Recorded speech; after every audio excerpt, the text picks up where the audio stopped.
Muito bem, amigos, amigas, todos que nos acompanham aqui no nosso podcast Mesa de Debates, de tudo um pouco, e hoje, com muita honra, acho que pela minha terceira ou quarta vez, primeira pelo canal, mas acho que a terceira ou quarta vez, entrevistando aqui o Lion Silva, também conhecido aí como Lion King, né? O apelido. Carinhoso apelido, não sei se auto-intitulado ou alguém que o concedeu, né? Mas, de qualquer forma, bem interessante. E, Lion, Foi primeiramente, alguém. assim, antes da gente começar o papo, né? Deixar você falar um pouco de você, se apresentar, o que que você faz. Tudo bem. Tudo bem, gente? Meu nome é Lion. Sou aqui de São José dos Campos. Faço parte da Casa Coletiva Comuna Deusa, que é uma casa de cultura aqui em São José dos Campos, onde a gente, antes da pandemia, de toda essa situação, né?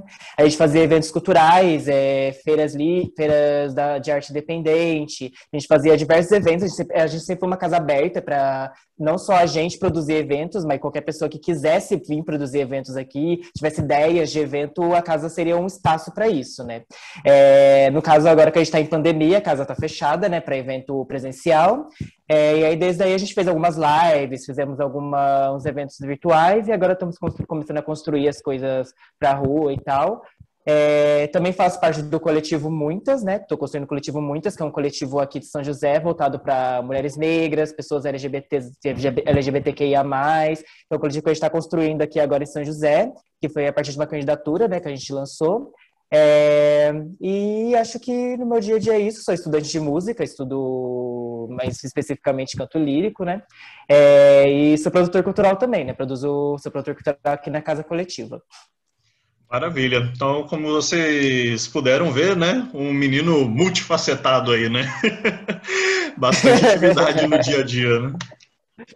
Maravilha. Sim. E, Lion, como você mesmo falou, né, com a questão aí da atividade cultural, da produção cultural, de que forma a pandemia está atrapalhando você, ou seus amigos, enfim, as pessoas desse seu segmento? Bastante, né? Acho que o setor cultural em geral sofreu muito com a pandemia, né? Porque nós vamos, como falaram, a gente vai ser um dos últimos a voltar, né? Porque as artes, tipo teatro, música, dança, tudo isso é uma coisa que vem até a questão do público, né? A gente reúne muita gente, sempre é muita gente junta, né? Então, tipo, qualquer coisa como uma pandemia, onde a gente não pode fazer aglomeramento, a gente não pode estar perto das pessoas, é muito prejudicial à nossa classe, né? E aqui na casa não foi diferente, né? A gente teve que fechar a casa para eventos, que era o nosso principal, tanto para ganhar, para conseguir pagar as contas da casa e tal, e tanto também para o que a gente fazia como cultura, como militância. A gente sempre trouxe muitos artistas da cidade, muitos artistas que muitas vezes não tinham outros espaços, ou muitos artistas estavam começando. A gente sempre teve eventos que abria caminho para esses artistas, ou que pelo menos dava visibilidade. Hoje eles tinham um espaço para fazer as coisas, muitas pessoas que queriam produzir eventos e agora tinham aqui a casa como espaço, além de espaço de militância também, de reuniões militantes, ou coletivos que queriam se reunir e tal para conversar questões e tinham aqui a casa como um espaço para isso, então a gente acabou sofrendo muito, né? E acho que para todo mundo foi muito difícil essa transição do físico para o virtual, né? Porque fazer essa questão do virtual é uma outra coisa, né? É uma outra forma de fazer a coisa, é uma outra linguagem, né? E nem todo mundo sabe sobre isso, né? Então, tipo, é muito difícil e a gente meio que tem que ir se adaptando. Aí começamos a fazer algumas lives, aí depois a gente ficou um tempo parado, sem fazer nada. Aí depois voltou com o projeto. Então, tipo, foi meio que isso. Acho que com todo artista em geral foi meio assim, né? Tipo, você tem que aprender novas coisas, tem que aprender a fazer live, aprender a fazer vídeo, editar vídeo, fazer imagem. Como a melhor maneira, qual a melhor plataforma de fazer o vídeo, qual a melhor plataforma de fazer o áudio. Então, tipo, tudo isso foi fazendo. Acho que agora a gente tá começando a voltar aos poucos, né? A gente tá meio que fazendo coisas de forma um pouco mais espaçada. Acho que agora a gente vai começar a fazer coisas de forma um pouco mais constante, né? Mas acho que é isso. Acho que também tem a ver com o fato de que tava num contexto um pouco mais parado, a conjuntura, não tinha tanta coisa acontecendo, acontecia alguma coisa, mas depois parava. E agora que tá acontecendo, questão de todas essas questões que estão acontecendo atualmente, eu acho que também tá movimentando mais as coisas, né? Mas eu acho que é isso. E acho que como uma casa coletiva a gente acabou sofrendo bastante. E acho que a gente está aqui graças aos editais que a gente conseguiu escrever e passar, né? Acho que foi uma coisa muito importante para a gente nesse momento. Também porque artistas foram muito prejudicados, não tiveram tanto apoio, né, para conseguir se manter na pandemia, não podendo trabalhar. Então, acho que ter esses editais foi uma coisa importante de conseguir passar em alguns, então a gente conseguiu se manter dessa forma. Eu lembro, inclusive, nas nossas primeiras conversas, entrevistas, você, o Murilo, até mesmo nossa querida Kika, entre outros aí da casa, né?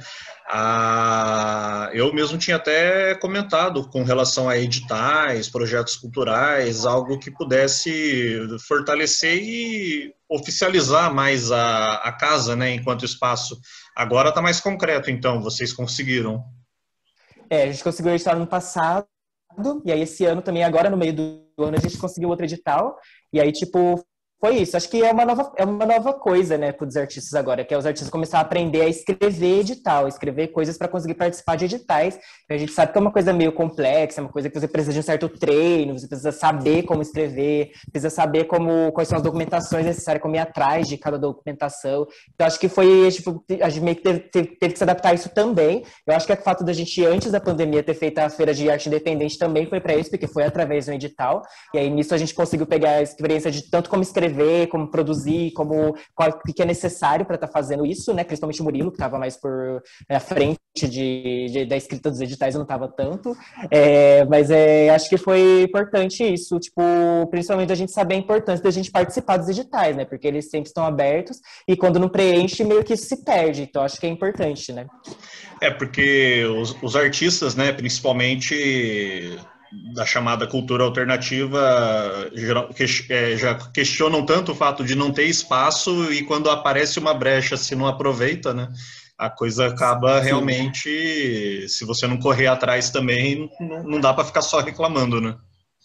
Sim, acho que a gente tem que correr atrás, eu acho que é uma coisa de mão dupla, né? Acho que tantos artistas eles têm que começar a se colocar nesses espaços e começar a ir atrás desses editais e tal.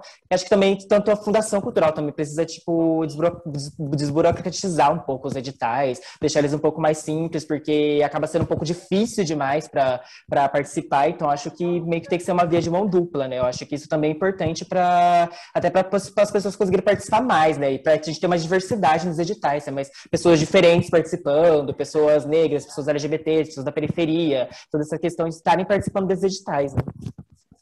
E a gente sabe, eu digo a gente, quem já conviveu, quem já participou, seja direto ou indiretamente aí com o espaço de vocês, realmente é bastante, como eu posso dizer, amplo. Vocês recebem e realizam diversos tipos de atividade. Claro que agora com a pandemia com mais restrição, mas inclusive com pessoas de fora, de outros lugares. A deputada Érica Malunguinho já esteve aí, né? Lembro desse evento, Sim. entre tantos outros que a gente poderia citar. Vocês chegaram a participar da parada virtual LGBT? Sim, a gente realizou a parada virtual no ano passado. A gente conseguiu correr atrás desse edital, a gente conseguiu participar, conseguimos fazer a live. Acho que foi uma live muito boa, a gente não tinha experiência alguma de fazer live tipo, desse tamanho, de tanto tempo de live, e com tantas pessoas participando, tipo, uma atrás da outra. Então a gente teve que montar todo um aparato para a gente conseguir dar conta disso, mas acho que a gente conseguiu dar conta disso, a gente conseguiu, tipo, dar conta disso muito bem, e esse ano a gente espera fazer de novo, vamos ver. Mas a gente tá, pelo menos a gente pegou mais experiência para isso e tal. Perfeito. E Lion, você no coletivo Juntas, né, e o movimento, juntando as experiências tanto no movimento negro, também no movimento LGBTQIA+, de São José dos Campos e região, em linhas gerais, como você vê a situação de ambas as lutas, né, nesse atual período? Uhum. A coletiva é muitas, mas Muita. É isso. Acho que a luta é. Acho que é. Você pode repetir a pergunta, só porque eu perdi a última parte. Como você vê atualmente Como está a complexidade da luta, né? Tanto de um movimento quanto de outro, né? O Uhum. LGBTQIA+, e o movimento negro, né? Assim, acho que é muito difícil, né? Porque eu acho que fora a pandemia, a gente já tem uma dificuldade de acesso muito grande, né? A gente tem muitas pessoas que são da periferia, que já tem uma dificuldade, principalmente aqui em São José, né? Que a maneira como a cidade foi construída também ajuda nisso, né? A gente tem já uma dificuldade de locomoção, uma dificuldade dos espaços estarem, tipo, aceitando essas pessoas. A gente tem uma dificuldade também de, muitas vezes, da cultura dessas pessoas acabar sendo aceita. A cultura, muitas vezes, das pessoas negras, das pessoas LGBTs, é uma coisa muito de marginalizado, uma coisa muito de só da noite, ou só daquele espaço específico. Então, acho que é uma coisa muito difícil, e acho que no momento de pandemia mais ainda, né? A gente sabe muito bem que a pandemia, ela afetou muito esse grupo esses grupos. A gente sabe muito bem que muitas dessas pessoas perderam emprego, a gente sabe muito bem que muitas das pessoas acabaram sendo as mais afetadas pelo coronavírus, pelo conta de todo o contexto social, por conta de a gente não ter nenhum tipo de amparo para essas pessoas, e por essas contas a gente acabou sendo os mais afetados, tanto fisicamente, né? Então, de muitas pessoas terem morrido, serem pessoas negras, serem pessoas LGBTs, perder emprego também, ou tendo que trabalhar em subempregos, porque não tem outras alternativas. E acho que muitas dessas pessoas, inclusive, tanto LGBTs quanto negras, são artistas, então acabaram sendo muito afetadas nesse quesito também. E fazer a luta é muito difícil, só que acho que chegou o momento que as pessoas negras perceberam que elas iam ter que ir para a rua de qualquer maneira, né? Claro que a gente tenta fazer isso da maneira mais segura possível, tentando o máximo de protocolos que a gente puder, mas com todas as situações da conjuntura que foi acontecendo, a gente acabou sendo obrigado a fazer isso e acabar indo para a rua. Então, tipo, acho que isso meio que acendeu essas jornadas de luta, esses vários protestos que teve, tanto no ano passado do movimento negro, pela questão das pessoas que foram mortas pelos polícia, tanto esse ano, pelo Fora Bolsonaro, todas essas questões, todas essas lutas foram sendo construídas. Então, acho que acabou sendo meio que a gente acabou sendo obrigados a ir para a rua. Mas eu acho que foi muito difícil, acho. Acho que é muito difícil para essas pessoas estarem enfrentando uma pandemia, porque a gente já não vive num contexto social que é favorável e dentro de uma pandemia isso só piora, né? Isso só mostra ainda mais toda a desigualdade social nessas pessoas, né? A gente sabe muito bem que as pessoas trans, por exemplo, travestis, ainda estão na rua se prostituindo porque não tem outra alternativa, mesmo dentro da pandemia, então elas acabam sendo mais expostas ao vírus porque elas não têm outra alternativa do que fazer.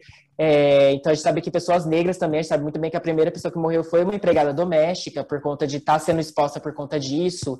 Então acho que é uma coisa muito difícil, muito complexa, e acho que só mostrou ainda mais toda a desigualdade social que existe no nosso país e no mundo em geral, né, na verdade.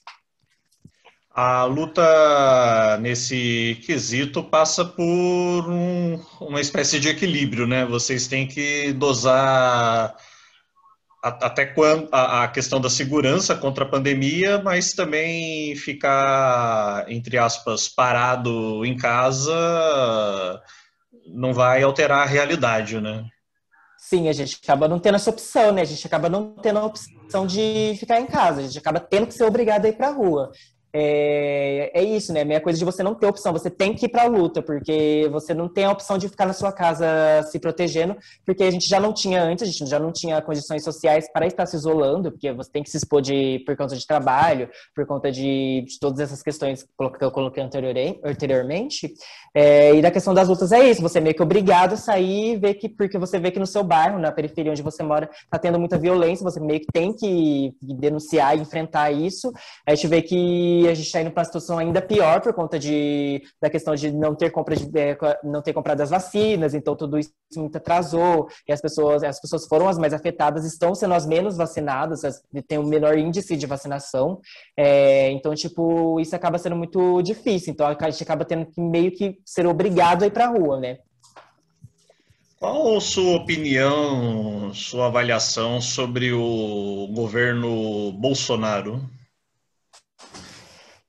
Acho que não é segredo para ninguém, né? Que o Bolsonaro, o governo dele é um governo fascista, né? Acho que é muito importante falar isso, que é um governo fascista, porque acho que isso coloca a gente numa outra situação, né? Claro que nos governos anteriores que a gente teve questões, a gente teve dificuldades, a gente tinha já questões problemáticas com tanto o movimento negro, o movimento LGBT, a gente teve outras questões, mas eu acho que no contexto do Bolsonaro isso é muito pior, porque a gente tem um fascismo no poder, né? Então, tipo, isso é uma outra questão. A gente vê uma política de morte contra pessoas negras e contra pessoas LGBTs. A gente vê que, tipo, toda essa questão de não ter comprado vacina, toda a questão de, tipo, de não ter adotado as medidas de segurança que seriam necessárias, de não ter dado nenhum tipo de auxílio financeiro para que as pessoas pudessem se isolar, a gente sabe muito bem que a gente percebe que não é uma questão isolada, não é só porque ele não é um bom governante, né? A gente sabe que é um projeto para matar pessoas pretas e pessoas LGBTQIA+.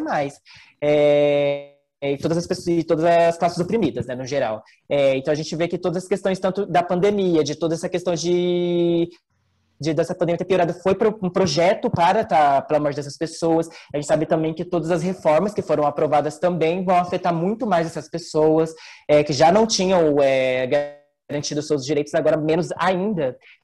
Então a gente é um governo que teve um projeto de morte mesmo para as classes oprimidas. Acho que é isso, é o fascismo, né? E acho que é um governo que tem que cair agora. Então, tipo, por isso que a gente está nas ruas, né? A gente está nas ruas porque a gente acredita que o governo tem que cair agora, porque senão a gente não, talvez não chegue em 2022 ou, sabe, em 2022 a situação vai estar muito pior. Mas eu acho que é isso, acho que é um governo que teve um projeto de morte contra pessoas negras, pessoas LGBTs e todas as classes oprimidas. E é uma questão interessante que você coloca, né? O governo, o projeto do governo tem que cair agora, mas a gente vê, inclusive na esquerda, muitos movimentos, muitos grupos que parece que estão esperando as eleições de 2022 para poder se mobilizarem ou fazerem alguma coisa. Enfim, como fica essa discussão entre os movimentos, entre os grupos? Qual é a posição do Muitas com relação a isso? Eu acho que é uma discussão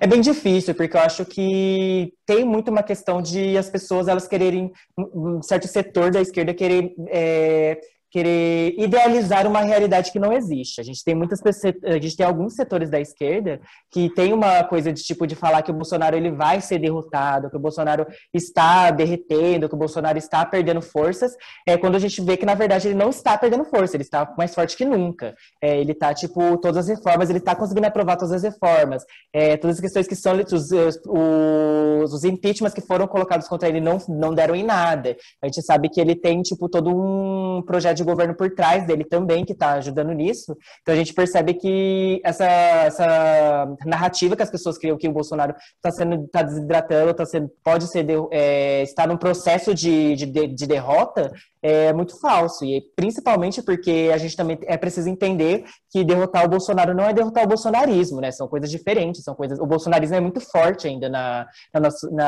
ainda está muito forte por aí. Mesmo que a gente derrote o Bolsonaro, isso não significa derrotar o bolsonarismo, é preciso que a gente construa uma forma de derrotar o bolsonarismo. E acho que esse setor é um setor e esses setores da esquerda, a gente acha isso, a gente acha que eles estão idealizando uma realidade que não existe. E a gente fala sempre o quê? A gente fala que é importante para a gente agora construir uma frente de esquerda, construir uma frente que vá às ruas para derrotar o Bolsonaro, construir uma frente que tenha forças, que una a força de todas as frentes de esquerda, todas as pessoas que querem construir um projeto de esquerda, que querem construir um projeto contra o Bolsonaro, querem derrubar o Bolsonaro, e está construindo isso. E muitas pessoas alguns setores acham que não, acham que a gente pode esperar até 2022, ou que a gente tem que estar mais preocupado com 2022, sendo que não, a gente não acredita que a gente tem que esperar até 2022. A gente tem que construir a derrubada do Bolsonaro agora, através de uma frente de esquerda. Até porque a gente sabe muito bem que declarações recentes dele falando sobre um possível golpe, né? Falando que não vai entregar a faixa presidencial, ou falando sobre a questão do voto impresso, ou falando que eu não acredito no voto por urna eletrônica. A gente sabe que isso é um caminho que ele está fazendo para um certo golpe. Se a gente não quer impedir isso, não tem como a gente esperar até 2022. A gente precisa derrotar ele agora. A gente precisa derrotar o bolsonarismo agora e lá na frente, 2022, construir uma figura de esquerda, mas a gente tem que derrotar o Bolsonaro agora. E eu acho que é isso. Eu acho que então essa questão desses setores que a gente não acredita nessa ideia, a gente acha isso, a gente acha que eles estão construindo uma realidade, idealizando uma realidade que não existe. E acho que é importante falar também que eu acho que idealizar isso, inclusive, é uma coisa até um pouco racista, LGBTfóbico, porque é você negar a realidade que está sendo colocada. O governo Bolsonaro, ele está matando pessoas negras, está matando pessoas LGBTs. E você falar que, tipo, ele está num processo de derrota também é você querer negar isso, é querer negar que o governo dele está ativamente matando essas pessoas, está aprovando reformas que vão afetar essas pessoas diretamente. E acho que é uma coisa também que é muito importante se pensar, é muito importante se pensar que o Bolsonaro, ele tá aí, o projeto dele está aí a todo vapor.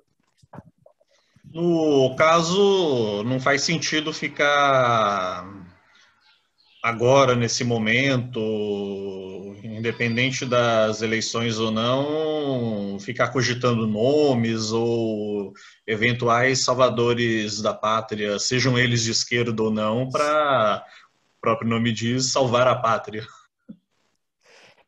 Porque, tipo, é isso. Eu acho que a questão agora não é a figura. A questão agora é o projeto, a questão agora é você, tipo, construir uma frente para derrotar o Bolsonaro, sabe? Eu acho que a questão de nomes é uma coisa que vai ser discutida lá perto das eleições, obviamente, sabe? Tipo, é uma coisa que, obviamente, vai ter algum espaço futuramente para ser debatido isso, de ter candidatos, e se cada pessoa, se partido vai lançar de candidato ou não. Todas as discussões vão ser feitas, mas a questão de derrotar o Bolsonaro tem que ser feito agora, e acho que é importante a gente focar nisso, é importante a gente saber disso. E acho que é importante a gente entender também que, às vezes, a gente precisa, tipo, a gente precisa pautar a realidade. A gente sabe que, tipo, a gente quer construir figuras de esquerda, a gente, obviamente, quer construir um candidato, mas a gente sabe muito bem que se a realidade nos mostrar que a gente tem que apoiar um candidato de esquerda, obviamente, específica, a gente tem que pautar a realidade. É claro que, tipo, pautando sempre a questão das pessoas pretas, a questão das pessoas LGBTs, a questão das mulheres, pautando todas essas questões como importância nessa luta, mas muitas vezes a gente tem que... É isso, é pautar a realidade, é pautar o que está acontecendo agora, né? É pautar o que está acontecendo agora para que a gente tenha chances de ter um futuro, né? Tenha a chance de ter 2022, tenha a chance de ter uma eleição. Como você tem visto as manifestações aqui em São José dos Campos, Vale do Paraíba, de uma forma geral, tem participado delas? Tem conseguido, claro, com a devida segurança, ir para a rua? Sim, eu consegui nas 3 manifestações que teve aqui.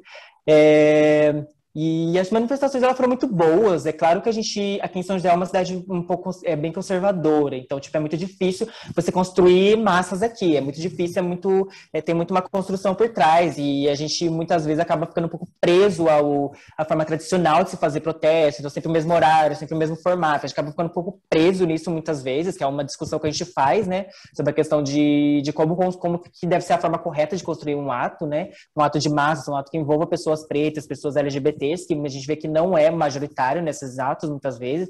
É um ato, muitas vezes, muito... mais pessoas brancas, pessoas héteros. Então, tipo, a gente faz essa discussão, mas acho que dentro desses nossos limites, que a gente está tentando, tipo, obviamente, pautar e conseguir abranger isso, mas a gente conseguiu fazer uma construção muito boa, eu acho. Acho que a gente teve 2 atos muito cheios, a gente até achou que o segundo ato seria mais esvaziado, a gente percebeu que não foi tão esvaziado, foi tão grande quanto, a gente conseguiu fazer um bom bloco, a gente conseguiu fazer a caminhada, foi muito bom, a gente conseguiu construir blocos de esquerda, então tinha o bloco do PSOL, tinha o bloco dos outros partidos, cada partido tinha seu bloco, cada coletivo, a gente teve bastante participação popular, a gente teve vários coletivos, várias organizações que foram participar desses atos, então isso foi uma coisa muito positiva, e a gente conseguiu que, mesmo dentro desses limites, a gente conseguiu dar protagonismo, ter um bloco de pessoas, que tivesse pessoas negras, pessoas LGBTs, a gente conseguiu, tipo, acho que a gente conseguiu fazer bons atos, mesmo que dentro desses limites que eu já coloquei anteriormente, mas eu acho que a gente conseguiu ir bem, acho que a experiência indo nos atos foi muito boa, acho que a gente do muitas, a gente conseguiu fazer uma construção muito boa de como ir nos atos, como intervir, a gente fez faixas, a gente fez camiseta, a gente construiu, a gente esteve ativamente construindo o ato com as outras organizações, a gente conseguiu estar dentro dos blocos, a gente conseguiu se colocar como muitas, conseguiu fazer fala, então foi uma coisa muito positiva, porque nós do muito a gente sempre quer pautar a questão das pessoas negras, pessoas LGBTs, pessoas que são mais oprimidas pela sociedade, e acho que a gente ter conseguido pautar isso dentro do ato, acho que foi o mais importante pra gente, né? Então acho que, e hoje também foi conseguir no ato hoje, foi uma coisa muito vitoriosa, a gente conseguimos tocar, a gente estava com o maracatu, a gente conseguiu tocar, a gente conseguiu fazer fala também, pautando a questão das pessoas negras, pessoas LGBTQIA+, a gente conseguiu se colocar como pessoas negras ali dentro daquele ato, então acho que isso pra gente foi muito positivo, foi colocar que a gente estava ali como pessoas negras, como pessoas LGBTs, LGBTQIA+, e a gente colocar que é preciso que essas pessoas estejam no centro da luta, senão o Bolsonaro não vai ser derrotado. Então, foi muito positivo pra gente. A questão é subverter a subversão, né? Não deixar as manifestações ficarem à mercê de 2 ou 3 cabeças, às vezes focados nos próprios interesses, né? Sim, isso é uma coisa muito difícil, né? Porque tem muito uma coisa de burocracia, tem muita coisa, uma forma certinha de fazer as coisas que muitas organizações acabam ficando presas nisso, né? E é claro que a gente sabe que, obviamente, tudo tem que ser muito bem organizado, óbvio, a gente sabe disso, a gente sabe que tem que ter organização de bloco, a gente sabe que a gente tem que pensar na segurança, mas a gente sabe muito bem que a gente não pode ficar preso no formato de ato que acabe não abrangendo as pessoas pretas, as pessoas da periferia, as pessoas LGBTs, que as pessoas não se sintam parte daquele ato. É importante a gente saber também que é preciso que a gente faça uma construção do ato de forma popular, sabe? Que as pessoas, elas seja perguntada a opinião das pessoas da base, né? Da massa seja perguntada a opinião da massa. Tipo, como que a gente deve construir isso daqui? A gente deve ir pra rua ou não? A gente deve ter carro de som ou não? A gente deve fazer blocos? A gente deve fazer maracatu? Acho que tudo isso tem que ser uma construção das massas, porque é a massa que vai pra rua, é a massa que dá força pro ato, né? Tanto através das faixas, através do maracatu, através da presença, através das falas, através de tudo isso que dá força pro ato e que dá força política, principalmente, né, pro ato. E acho, então, que isso é muito importante a gente começar a pautar isso, pautar, tipo, a construção popular dos atos, e não, tipo, a gente ficar muito preso numa questão de algumas organizações organizando o ato, né, porque acaba sendo uma coisa que acaba sendo muito repetido, né, e acho que é uma coisa, a gente quebrar com isso é uma coisa muito importante, e acho que a gente tá nesse caminho, né, a gente não conseguiu totalmente, mas a gente já conseguiu estamos trilhando esse caminho. As experiências da Comuna Deusa, das atividades culturais, vocês pretendem, repetindo com todos os cuidados necessários, como você até mesmo comentou no começo, retomar atividades presenciais? Claro, não grandes shows, mas pelo menos rodas de conversa como faziam antes?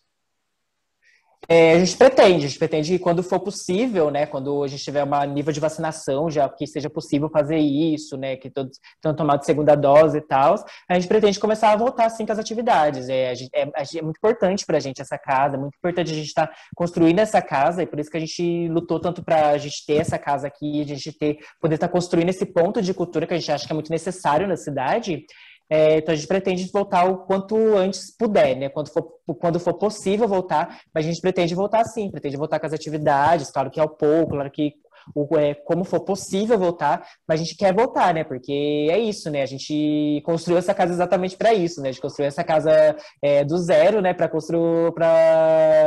se tornar um ponto de cultura, e a gente conseguiu fazer isso, né? Então eu acho que voltar com as atividades quando for possível é uma coisa fundamental para a gente, né? Muito importante para a gente, né? Para a gente ter esse ponto de cultura aqui. As lives continuam agora nesse semestre? Vocês têm... Não precisa divulgar, mas... até porque acho que isso daria um trabalho, mas... já tem uma agenda, pelo menos prévia aí. A gente está pensando em algumas atividades, né? Estamos começando a pensar como fazer, o que seria mais interessante de fazer lives, né? Porque a gente tem que pensar em novos formatos, novas coisas mais que sejam mais interessantes de ser vistas, mas a gente está pretendendo sim voltar com as lives e tal. A gente está pretendendo fazer live, fazer entrevista, fazer essas questões quando a gente conseguir organizar de uma maneira bem boa, tipo, conseguir fazer isso com uma boa qualidade, que eu acho que é isso também que é importante para a gente conseguir fazer tudo com muita qualidade, né? Muito bem, e a gente está querendo, pretende fazer isso sim nesse novo semestre. Perfeitamente. Lion, você falou que estuda música, né? No caso, canto lírico. Você é Isso. tenor, contralto? Qual que é seu vocal? Sou tenor. Tenor, hein? Chique. E há quanto tempo? Você tá aprendendo, né? No coro eu tô há 5 anos. 5 anos, que teve um ano de recesso, tudo desde 2015, mas aí teve um ano que o coro parou e depois voltou, então acho que 5 anos, digamos Já assim. cantava antes de entrar no coro ou foi aprendendo tudo com a equipe mesmo? Eu não cantava profissionalmente, nunca tinha feito aula, eu cantava tipo, só por cantar mesmo, coisa do dia a dia. Cantar de Mas sempre chuveiro. quis aprender a cantar. Exatamente, cantar de chuveiro. Mas sempre quis aprender a cantar, e aí, tipo, quando surgiu a oportunidade de participar do projeto, eu fui lá, fiz a prova, e comecei a participar. Na época, eu acho que na época eu fui meio que na louca, assim, tipo, eu nem sabia que era coro lírico, eu vi só que era coro e que dava aula, tipo, eu fui. Mas aí tudo que eu aprendi de música, de canto, de teoria, de solfejo, eu aprendi com a equipe do Coro Jovem. Achava que era só para aprender a cantar e pronto. Tipo, vou fazer aqui umas aulas aqui, mas aí depois, nossa, primeiro dia, nossa, lírico, o que é isso daqui? Mas aí consegui. Os eventos estão ocorrendo em datas especiais? Estão parados? Como que está a organização? As aulas do coro continuaram normais, assim, a gente está tendo aula toda sexta, todo sábado, como era presencialmente, claro que algumas alterações de horário, tendo que encaixar todo mundo nos horários específicos, tem que dividir em turmas menores, porque não dá para ser muita gente, porque acaba não dando para fazer a aula, né? Mas as aulas continuando toda semana. As apresentações, claro que diminuíram, acho que a gente tá fazendo, tipo, a gente fez duas, eu acho que no ano passado, não, duas não, minto, acho que fez uma de coro, acho que algumas solos, que a gente tem jovens solistas, que é onde os cantores cantam solo, né, cantam solo junto com um pianista, e tem as apresentações de coro, né. A gente teve algumas no ano passado, agora a gente vai ter uma no dia 27 de julho, vai ser online, vai ser na programação do aniversário da cidade, né? E vai ser às Legal. 3 da tarde. E aí vai ser por vídeo. Aí vai ser por vídeo, foi vídeo que a gente gravou anteriormente, tudo editado. Vai ser vídeo de coro. Vai Vai ser ser no bem dia legal, vai ser mesmo umas do músicas muito aniversário? boas. Isso, vai ser dia 27. Dia 27, terça-feira. Dia 27, isso. E aí às 15 horas da tarde. Aí vai ser em vídeo. E acho que vai ser muito legal. E é assim que a gente tá fazendo. Então a gente está toda semana tá tendo aula normal, e aí a gente está tendo algumas apresentações no ano menores de quando a gente tinha antes, porque demora mais, né, para conseguir fazer as músicas, conseguir ensaiar, conseguir gravar tudo, gravar vídeo, editar, fazer tudo isso, mas as aulas do coro continuaram normais. Bacana, conversando aqui com o Lion King, como o nosso querido Lion Silva. Só um adendo aqui na nossa entrevista. A gente falou de Érica Malunguinho, você falou bastante aí do movimento negro e, coincidentemente, vendo aqui no Instagram, não sei se a câmera vai pegar, mas a estátua do Borba Gato em São Paulo sendo incendiada em protesto, para um protesto, Sim. né? Afinal de contas, quem conhece um pouco de história sabe quem foi e o que significou Borba Gato, né? Sim. Com certeza deve ter muita gente chocada, xingando, falando horrores aí por conta do incêndio, né? Eu não vou entrar Sim. aqui nessa questão, mas eu, a princípio, sou a favor de que não deveria nem ter a estátua, né? Do momento que Exatamente. fizeram a estátua, era um risco eminente. Sim, exatamente. Né? Porque não deveria ter monumentos homenageando essas pessoas. Daí acho que poder popular é isso. Assim como os movimentos buscam, vez ou outra, alterar nomes de rua, enfim, para algumas pessoas parece bobagem, mas essa questão simbólica é muito forte, né, Lion?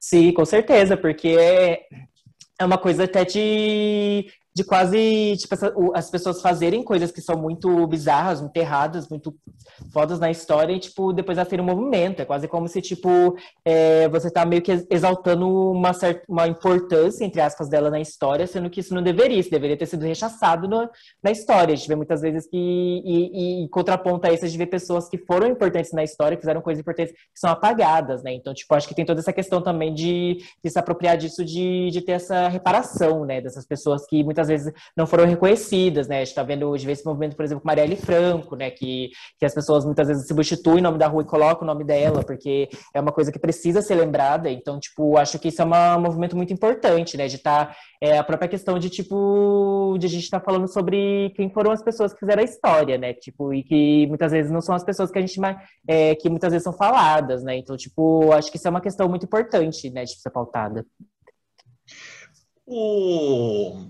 Uma questão bastante polêmica, é, não digo que eu seja crítico, mas eu tenho até dificuldade em adotar, não sei se hábito é a palavra correta, mas falando em repensar certos hábitos, certas culturas, você acha que pega essa questão do gênero neutro na linguagem? Eu acho que sim, acho que é muito importante a gente fazer essa discussão, porque eu acho que é questão de pautar a existência dessas pessoas. Eu acho que é isso. Acho que anos atrás, por exemplo, quando se falava de pessoas não binárias, ou falava de pessoas que por gênero neutro, desses outros gêneros, né, que foram sendo abrangidos, mas muitas pessoas achavam que era bobagem, muitas pessoas achavam que, imagina. E a gente vê que isso é muito importante, vê que muitas pessoas estão se revelando como pessoas não binárias, pessoas pessoas de gênero fluido, colocando esses outros aspectos. E eu acho que é importante começar a fazer essa discussão. Acho que é importante isso. Acho que isso é falar sobre a existência dessas pessoas.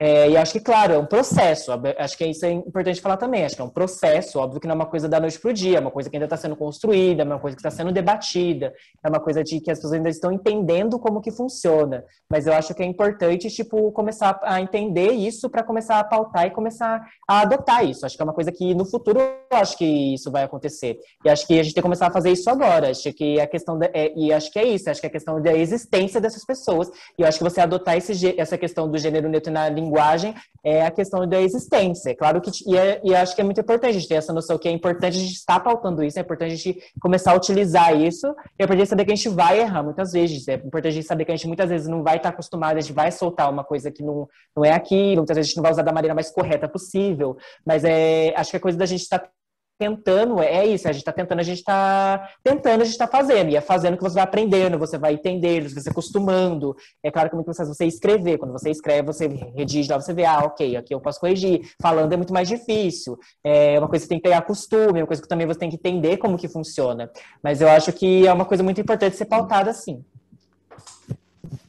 Eu como eu disse, né, não é que eu seja contra, mas é algo realmente que precisa ser muito discutido, até porque entre quem defende, quem diz que é necessário adotar essa linha, também não há um consenso, né? Você vê, cada um escreve às vezes de um jeito, esquece a forma de escrever, né? Às vezes até os próprios defensores que também cometem suas gafes, né? Acho que isso é normal, né? Acho que é o processo de aprendizado. Mas acho que é isso, acho que é importante, acho que a importância é saber que isso é preciso ser feito, acho que isso precisa ser feito, é preciso a gente começar a tentar adotar essas novas linguagens, tentar adotar o gênero neutro, tentar aprender como isso funciona, por que isso existe, e de onde vem isso, e acho que é isso, acho que é importante estar pautando isso. Maravilha. Lion, antes da gente ir para o nosso encerramento aqui, Queria, claro, agradecê-lo, né? Tirar aí um tempinho para estar falando conosco, divulgando aí as atividades, falando da importância do Centro Cultural, da Casa de Cultura Comuna Deusa. O endereço aí para, claro, quando as coisas estiverem tranquilas, poderem conhecer. O endereço aqui é a Avenida Rui Barbosa, 348, Jardim Bela Vista. É na rua do Consórcio 123, só descer. É no final da rua, perto daquela avenida que tem aqui do lado. É uma Perfeito. casa amarela. Tem algum telefone de contato? Telefone de contato... pode ser o meu mesmo, pode ser 12 99772 2374. Perfeitamente. E encerrando, perspectivas políticas agora para esse segundo semestre? Acho que a gente espera agora conseguir derrubar o Bolsonaro primeiramente, né? Mas aqui na Casa Coletiva a gente está construindo o coletivo Muitas, então quem quiser conhecer o coletivo Muitas, que é o nosso coletivo de mulheres pretas, de pessoas LGBTQIA+, que a gente está construindo aqui na cidade. A gente acha que é importante construir isso aqui para estar conhecendo nossas páginas, que é Muitas SJC, no Instagram. Aqui a Casa Coletiva também, Casa Coletiva no Instagram e no Facebook também. E a gente está desenvolvendo algumas atividades, e a gente futuramente vai estar fazendo algumas lives, está fazendo algumas atividades, vai estar fazendo algumas coisas assim. E é isso. E sobre o Coro Jovem, gente, dia 27, às 3 horas da tarde, por vídeo, tá? No YouTube da Fundação Cultural Cassiano Ricardo, a gente vai estar lá fazendo a apresentação do Coro Jovem. Estão vendo? Então vale a pena aí procurar, assistir, deem seu jeito aí que vai valer a pena. É feriado, então não tem desculpa que vai estar trabalhando. Participem. Maravilha, Lion. Obrigado aí pelo papo. Acho que deu para mostrar a posição aí de uma pessoa jovem, envolvida aí direta, indiretamente com a política e com assuntos pertinentes do cotidiano e aqui da nossa região. Espero que influencie aí tantos outros jovens, tantas outras pessoas a irem pelo mesmo caminho. Eu queria agradecer a você pelo espaço aqui, pela conversa, foi muito boa. Obrigado pelo convite e é isso, obrigado.